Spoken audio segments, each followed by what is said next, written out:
Question number 8।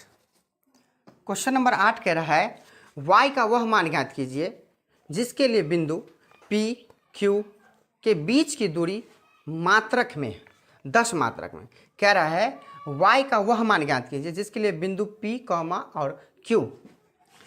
कह रहा है y का मान ज्ञात करना है और रेखा ऐसा दिया है, P नाम है इसका और इसका नाम है Q। इसका मान हमको दे दिया है 2, -3 और 10, y। और कह रहा है कि इन दोनों के बीच की दूरियां जो है P से Q तक की बीच की दूरियां 10 मीटर का 10 मीटर का है। क्लियर यहाँ तक? हमें कह रहा है y का मान ज्ञात करना है। क्या ज्ञात करना है आपको? y का मान निकालना है। तो y का मान निकालने के लिए हमें क्या करेंगे, माना कि पी क्यू एक रेखा है जिसकी बीच की दूरी 10 मीटर है। तब P के निर्देशांक बराबर 2, -3 और Q के निर्देशांक बराबर 10, y। ये निर्देशांक का मतलब क्या हुआ कि हमें ये दशा बता रही है, हमें ये मान बता रहा है कि P का हमें पूरा मान जो है वो है 2, -3। अब जो हम PQ निकालेंगे, क्योंकि हमें PQ के बीच की दूरी निकालना है तो PQ लगाना फार्मूला। तो PQ बराबर फार्मूला लगा के देखते हैं, क्योंकि हमें PQ के बीच की दूरी निकालना है और इसमें से y का मान निकालना है और इन दोनों के जो बीच की दूरियां हैं ये 10 है। तो ध्यान देना है आपको, इसमें कह रहा है इस y का मान कितना होगा इन दोनों के बीच में। तो चलिए हम y का मान निकाल के देखते हैं कि इस जगह पे y कितना आएगा। अब हम PQ का फार्मूला लगाते हैं। PQ बराबर √, फार्मूला वही लगाना है आपको, x1 - x2।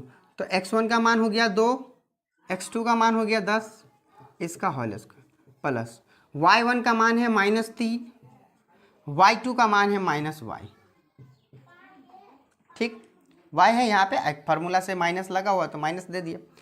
अब हम क्या करते हैं, हमें तो कह रहा है कि PQ की पूरा दूरी जो है 10 है, तो हम PQ की एक जगह पे 10 रखेंगे।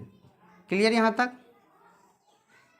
इसको घटा लेंगे, माइनस में 8 इसका होल स्क्वायर प्लस -3 -y का होल स्क्वायर। यहाँ से हम √अंडर को हटा देते हैं, यहाँ स्क्वायर लग जाएगा।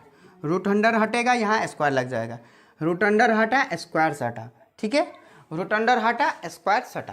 तो स्क्वायर सटा जब ये, तो स्क्वायर सटने के बाद ये इसका पावर में बदल जाता है। अब यहाँ पे हो गया 88 64 प्लस में plus a square plus b square minus 2ab। अब आप कहेंगे कि सर यहाँ पे आपने -3 दिया, लेकिन यहाँ पे क्यों नहीं दिया? भाई मेरे, फार्मूला हमें ये नहीं कहता है, फार्मूला ये कहता है कि आपका जो जो मान है ना ये वाला, ये सिर्फ इसके लिए है, लेकिन फार्मूला में आपको 2ab a का मान पूरा रखना है, आपको माइनस में नहीं रखना है। क्यों? क्योंकि ये आपको गड़बड़ा देगा, क्योंकि आपको ये कह रहा है कि इस मान को आप माइनस में रखिए। लेकिन अब आप कहेंगे कि यहाँ पे माइनस देना ज़रूरी है या नहीं, तो आइए हम देखते हैं कि यहाँ पे माइनस देना है या नहीं आपको। तो यहाँ पे मेरे भाई आपको माइनस देना है। क्यों देना है? क्योंकि आपको जो है a का मान ये दिया है माइनस में, लेकिन कहीं कहीं पे आपको ये ऐसा नहीं देखने को मिलता है। समझ रहे बात को? तो यहाँ नहीं देखने को मिलता, तो यहाँ प्लस छिपा रहता है, इसीलिए हम यहाँ पे नहीं देते। लेकिन इस चिन्ह के साथ हमें माइनस दिया है यहाँ, तो हम माइनस देंगे। ठीक है, अब चलिए 10 दही 100 हो गया, 64 हो गया प्लस 9 हो गया plus y square plus 2 3 6y। Clear यहाँ तक? अब चलते हैं हम आगे, इसको जोड़ देते। 100 बराबर 64 और 9 73 plus y square plus 6y। यहाँ तक स्क्रीनशॉट ले लीजिए या फिर नोट कर लीजिए जल्दी से। अब हम यहाँ से मिटाएंगे, थोड़ा आगे बढ़ेंगे। क्लियर यहाँ तक? स्क्रीनशॉट ले लिए। अब चलिए आगे चलते हैं हम। अब चलिए, अब क्या है, 100 में से -73 को घटा लीजिए, इधर बच जाएगा y स्क्वायर प्लस 6y। इसको घटाइए तो कितना आएगा? 27। कितना आएगा? 27 आएगा। हो गया। Y square plus 6y minus 27। अब ये कहेंगे कि आप ये कहाँ से ले आए, तो ये ये जो है ना ऐसे ही उतरा है यहाँ पे, लेकिन हम इसको बराबर से इस साइड लाए हैं, तो ये बराबर में प्लस में था, इधर लेके गए तो माइनस में हो गया। अब हम इसे गुणनखंड बनाएंगे, तो गुणनखंड जब ये बनाएंगे तो हमें y का मान, y का वैल्यू हमें पता चल जाएगा कि y का वैल्यू कितना है। तो चलिए आज हम y का वैल्यू निकाल के भी दिखाते हैं।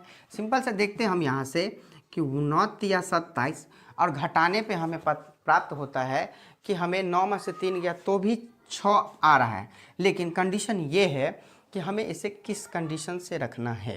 तो देखना ये है कि हमें लाना किस में है, इसको प्लस में ना, तो प्लस में बड़ा वाला को 9 को रखिए, माइनस में 3 को रख दीजिए, घटा दीजिए, 9 में से 3 गया 6, और 9 या 27, यहाँ पे लगा दीजिए y, यहाँ पे लगा दीजिए y। अब हम आपको बताने वाले हैं कि इसका आंसर कौन लेना है आपको। तो चलिए हम देखते हैं कि आंसर कौन होगा। y बराबर 1 हो जाएगा माइनस में 9, और एक y बराबर हो जाएगा 3। तो आपका एक आंसर होगा y बराबर 3। y बराबर आपका आंसर होगा 3। यहाँ तक क्लियर, माइनस वाला नहीं लेना है। क्लियर हो गया यहाँ तक? अगर वीडियो अच्छी लगी तो लाइक कमेंट कर लीजिएगा, दोस्तों में शेयर कर दीजिए।